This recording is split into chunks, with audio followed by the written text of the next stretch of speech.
1979년 10월 26일 유신의 심장을 쐈다는 김재규에 의해 박정희의 유신 시대는 종말을 고하게 됩니다. 이때 전두환이라는 낯선 인물이 대중에게 모습을 처음 드러냈는데 그는 합동수사본부장을 맡아 김재규 사건을 조사하고 있었죠. 당시 수사 결과를 발표하는 그의 첫인상은 강렬했습니다. 김재규가 과대망상증에 사로잡혀 대통령이 되겠다는 허욕이 빚은 내란 목적의 사건이며 군부의 개입은 없었다.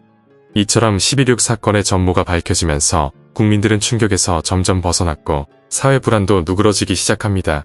그러자 이듬해인 1980년 봄은 민주화 열기로 가득했는데 정권 이양 등의 논의가 활발해지면서 민주화의 여명이라는 표현이 언론을 장식합니다. 언론은 그의 봄을 서울의 봄이라고 부르고 있는데 서울의 봄이란 1968년 체코슬로바키아의 프라하의 봄에서 따온 말입니다. 당시 많은 사람들은 새로운 민간인 정부의 탄생을 원했는데 유력한 대통령 후보는 김대중, 김영삼, 김종필, 일명 삼김이 있었습니다. 오늘은 1979년 10월 26일 박정희 대통령 서거 이후부터 1980년 5월 18일 광주민주화운동까지 김대중과 김영삼이 무엇을 했는지 추적해보겠습니다. 이야기 시작합니다. 1979년 10월 27일 새벽 4시 반경 김영삼 총재는 요란한 전화벨 소리에 잠을 깨 수화기를 들었습니다. 미국에 사는 지인이 걸어온 전화로 총재님, 지금 텔레비전을 보고 있는데 박 대통령이 돌아가셨답니다라며 박정희 대통령의 유고 소식을 전해왔죠. 같은 시각 김대중 또한 미국 로스앤젤레스의 지인을 통해서 박정희 대통령의 죽음 소식을 알게 됩니다. 그리고 아침 7시가 되자 중앙청 기자실에서 박정희 서거 소식이 처음 발표되었는데 이는 사건 발생 12시간이 지난 뒤였습니다. 11월 3일 오전 10시 박정희 대통령의 국장이 거행되며 전국에는 1분간 사이렌이 울렸으며 국민들은 혼란스러운 마음을 가진 채 묵념을 이어나갔습니다. 그리고 놀랍게도 이 자리에는 박정희에게 맞섰던 김영삼도 참석합니다. 과거 그와 함께 박정희와 싸웠던 이들은 김영삼을 찾아와 독재자에게 조의를 표해서는 안 된다고 말했으나 김영삼은 이를 무시하고 박정희 대통령의 빈소를 찾았었죠. 훗날 김영삼 대통령은 이에 대해 이렇게 말합니다.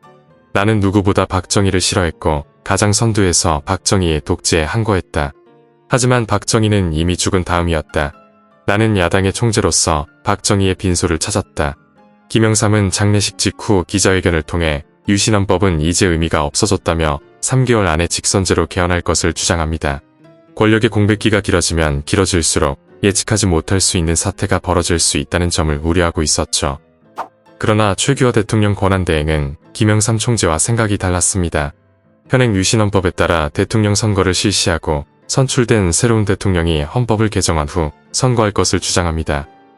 한편 민주공화당에서는 김종필을 대통령 후보로 내세우려고 했으나 김종필은 이를 거절합니다. 처삼촌인 박 대통령의 죽음을 보고 그 자리에 대한 의혹이 도무지 생기지 않았다. 박 대통령이 돌아가신 것으로 유신의 막을 내렸다고 판단했다. 따라서 나는 유신 대통령을 할 생각이 손톱만큼도 없었다. 새 시대에서 페어플레이를 하고 싶었다.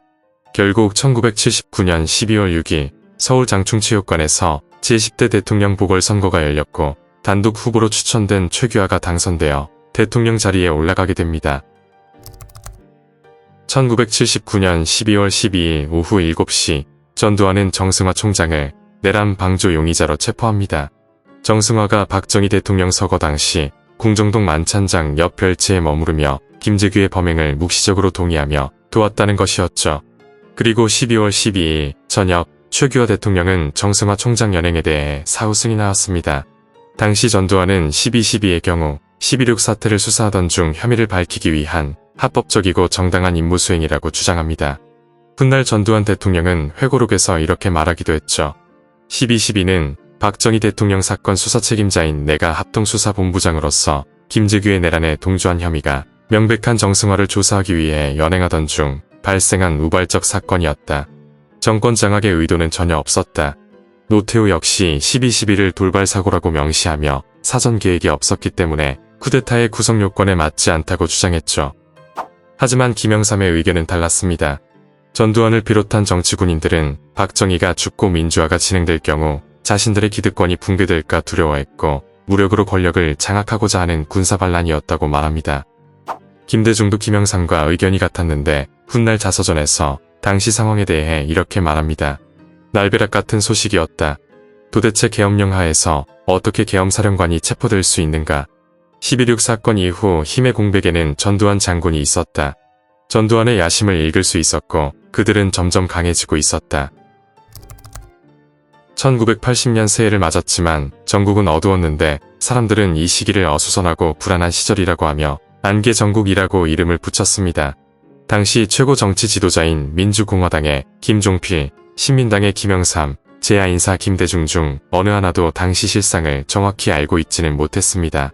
그리고 1980년 2월 29일 최규하 정부는 정치범 687명을 사면 복권시키며 서울의 봄에 호응하는 것처럼 보였습니다. 여기에는 김대중 전 대통령이 포함되어 있었죠. 이에 김대중은 72년 10월 유신 이후 무려 7년 만에 합법적으로 정치를 할 수 있게 됩니다. 그러자 정치권에서는 김대중의 거취를 두고 실랑이가 벌어집니다. 당시 정치권 경쟁은 김영삼 대 김대중의 양자 대결이었는데 김영삼은 기존 야당이었던 신민당을 장악하고 있었고 김대중은 제야 민주화 투사들의 지지를 받고 있었죠. 당시 김영삼 총재와 신민당은 김대중의 입당을 원했는데 이는 야권 통합과 대통령 후보 단일화를 위해서는 꼭 필요했기 때문이었죠. 결국 김영삼과 김대중은 김대중의 신민당 입당을 논의하기 위해 3월 6일 첫 번째 만남을 가졌습니다. 이 자리에서는 신민당과 제야의 통합 문제 등 민주회복을 위한 공동 대처 방안을 논의할 예정이었죠. 하지만 김대중은 나 혼자 결정을 내릴 수 없다는 이유로 신민당 입당을 유보합니다. 그리고 4월 4일 양김은 두 번째 만남을 가졌는데 이 자리는 양김의 협력과 제야인사의 신민당 영입이 핵심이었죠. 그러나 김대중의 입당으로 민주화 세력의 힘을 모으려는 김영삼과 이에 대한 대답을 회피하는 김대중은 평행선을 달렸습니다. 김영삼 대통령은 훗날 자신의 회고록에서 당시 상황을 설명합니다. 나는 김대중이 하루빨리 신민당에 입당해 나와 김대중이 협력하는 모습을 보이는 것이 국민들을 안심시키고 민주화 세력의 힘을 모으는 것이라고 누차 강조했다. 김대중은 당헌을 개정해야 한다 등 여러 가지 주장을 늘어놓았고 나는 그가 신민당에 입당하기를 바라는 마음에서 이를 모두 수용하겠다고 했다. 그러나 김대중은 자신이 신민당에 입당할 것처럼 얘기하면서도 입당 시기는 제야 인사들과 논의해봐야 한다며 자꾸만 대답을 회피했다. 이에 대해 김대중 대통령은 훗날 자서전에서 당시의 상황을 이렇게 설명합니다. 신민당의 김영삼 총재는 거듭 나의 입당을 재촉했다. 그러나 나 혼자서 결정을 내릴 수 없었다. 생사고락을 같이 한 제야 민주 인사들과 협의를 해야 했다. 온몸으로 독재에 저항하며 자유를 외쳤던 동지들과 함께 민주화를 완성해 나가는 것이 순리였다. 결국 두 번째 회동 사흘 후 김대중은 동교동 자택에서 신민당 입당을 포기하는 성명을 발표합니다. 김대중은 제야 인사에 대한 적극적인 영입 의사가 없는 것을 확인하여 신민당 입당을 포기했다고 말합니다. 반면 김영삼은 김대중의 대통령 선거에 대한 출마 욕구가 민주화 추진의 구심이어야 할 신민당에 대한 입당 포기로 나타난 것이라고 반박했죠. 이처럼 이들이 갈등을 일으키던 시기인 1980년 4월 전두환은 계엄사 합수본부장 겸 보안사령관에 이어 중앙정보부장 서리까지 올라서며 대한민국의 정보기관을 장악합니다. 보안사령관으로서 이미 군권을 장악하고 있던 전두환이 중앙정보부까지 거머쥐게 된 것이었죠. 이 같은 상황에 대해 삼김의 평가는 엇갈렸습니다. 먼저 김종필은 기자들의 질문에 문제가 되지 않는 것을 문제 삼는 것이 문제라는 말이 있다고 대답합니다. 당시 설악산에 놀러간 김영삼 역시 상관없다. 민주화 일정은 예정대로 진행될 것이라고 말했었죠. 반면 김대중은 전두환 장군은 이 나라의 모든 정보기관을 장악했다. 나는 정보가 한 사람에게 집중되는 것이 매우 우려스럽고 다시 민주주의의 위기가 닥칠지도 모른다고 생각한다고 우려합니다. 양김이 협력의 난항을 겪는 동안 서울의 봄을 맞은 대학가는 심상치 않았습니다. 3월 개강을 맞은 학생들은 거리로 뛰쳐나와 유신 체제에 협력했던 어용 교수 퇴진을 요구하며 교내 시위를 벌입니다. 교내에 국한됐던 시위는 5월 초 교문 밖으로 나오기 시작하며 비상계엄화에서 시위는 더욱 격렬해지기 시작합니다. 이들은 구호로 계엄령 철폐와 전두환 퇴진을 외쳤고 이들의 시위는 지방으로 확산되었죠. 계엄령은 군부가 치안 유지 명분으로 민간인의 권리를 제한하는 것인데 학생들은 군부의 무기가 된 계엄령을 반드시 해제해야 한다고 생각했었죠. 이처럼 시위가 격해지자 윌리엄 글라이스틴 주한 미국 대사는 김대중을 찾아와 이렇게 말합니다. 사태가 급박해지고 있다. 만약 학생들이 질서를 지키지 않으면 신군부에게 물리력을 동원하는 좋은 구실을 주고 말 것이다. 대학가와 제야를 진정시켜달라. 이는 당시 김대중 대통령의 의견과 일치했습니다. 김대중은 학생들에게 자제를 당부하는 성명을 발표합니다. 만약 시위가 격해지면 민주주의를 저해하는 세력에게 빌미를 줄 수 있습니다. 지금 국민들이 걱정하고 있습니다. 그러나 5월 13일과 14일에는 주요 도시에서 대대적인 시위가 벌어지며 학생들이 거리로 쏟아져 나옵니다. 그리고 5월 15일에는 서울역 앞에서 10만 명의 학생들이 계엄 철폐와 민주화를 요구하는 대규모 시위를 열었습니다. 그러자 공수부대가 투입된다는 소문이 돌면서 유혈 사태에 대한 긴장이 고조되었죠. 결국 학생 대표들은 시민들의 호응이 없는 상황에서 군부와 충돌한다는 것은 현명치 않다는 판단으로 시위를 중단하기로 했는데 이것이 이른바 서울역 회군이었죠. 그렇게 학생들은 각자의 대학으로 돌아갔고 다음날 16일에는 대학가가 거짓말처럼 평온했습니다. 그러나 이는 폭풍 전야의 고요함과 같았고 또 다른 폭풍이 밀려들고 있었습니다. 전두환의 신군부에게 대학가의 시위는 호재였고 이를 빌미삼아 비상계엄령을 전국으로 확대합니다. 이에 모든 정치활동이 금지되고 대학은 휴교령이 내려집니다. 전두환 대통령은 그 이유에 대해 이렇게 설명한 바 있죠. 1980년 5월의 위기감은 처해 있는 입장에 따라 다르다. 북한의 남침 위협, 정부를 계속 흔드는 정치 혼란, 현 정질서에 도전하는 폭력 시위 속에 대한민국은 결정적 위기에 직면해 있었다.